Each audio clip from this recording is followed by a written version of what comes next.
Well, Trevor, thank you so much for joining Rink Report today in what has been a whirlwind week for all of you. So, of course, we have to start with the obvious. On Sunday, Alex Ovechkin finally makes history with goal 895. We all knew it was coming, but how surreal was it for you to finally be out there on the ice in that moment and celebrate with him?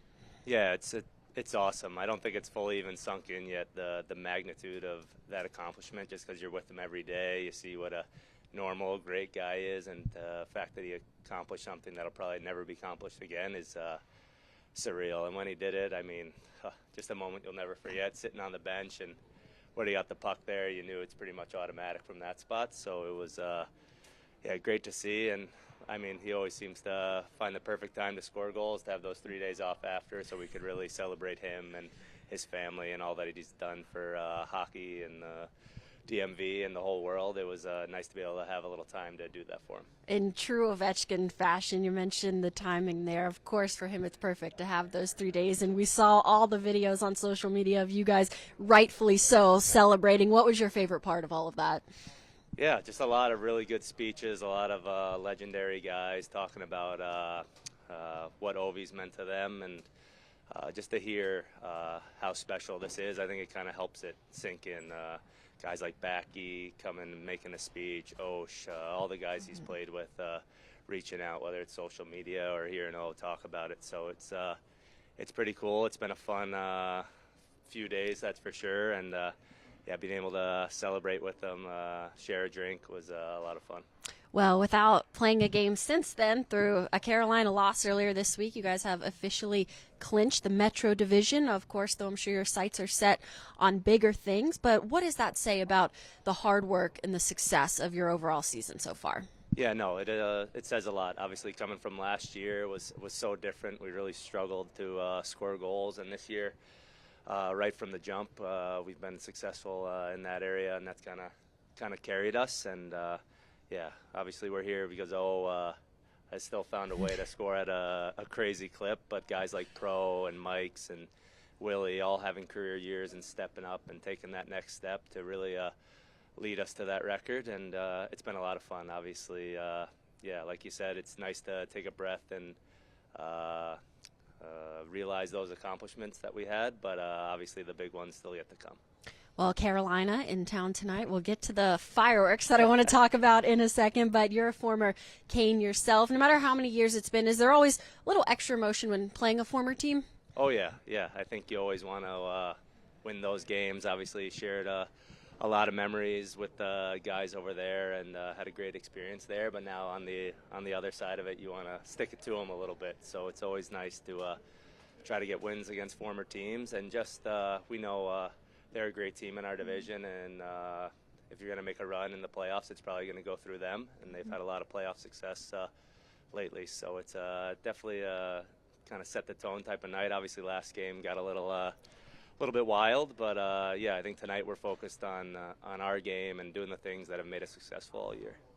From everything that transpired in that game last week, we've already seen on social media this morning lots of outlets saying this is a must-watch TV tonight. Think we could see anything else go on?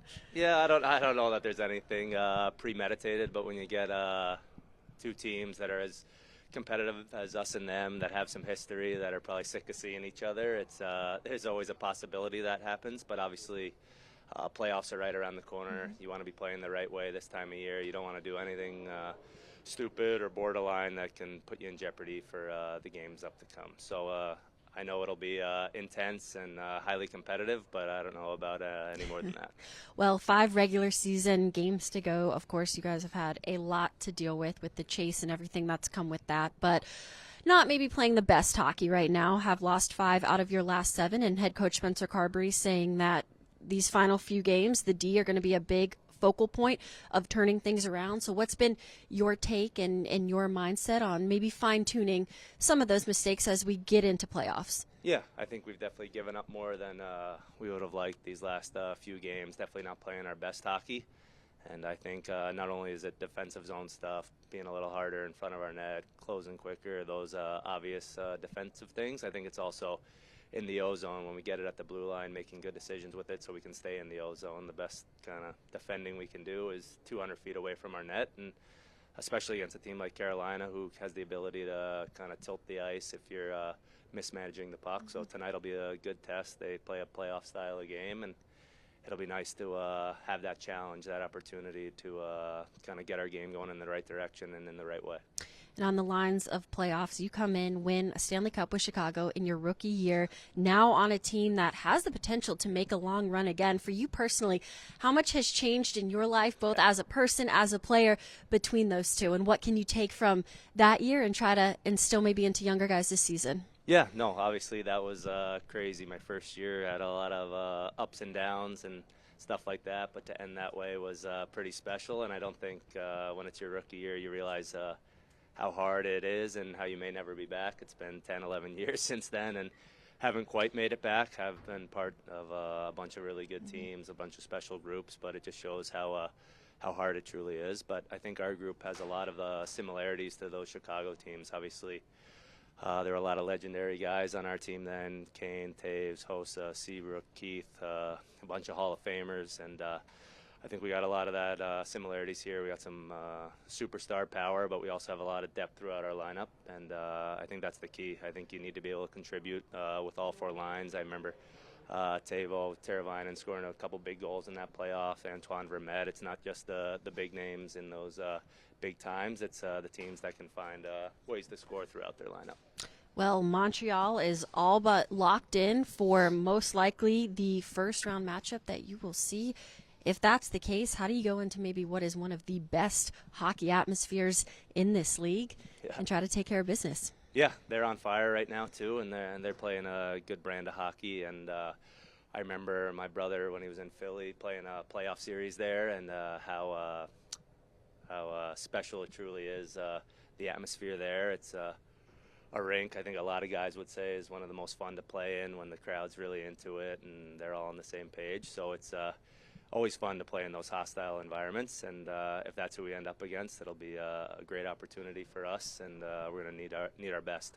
Well, should be fun no matter what. Trevor, thank you for your time today, and good luck tonight. Thank you.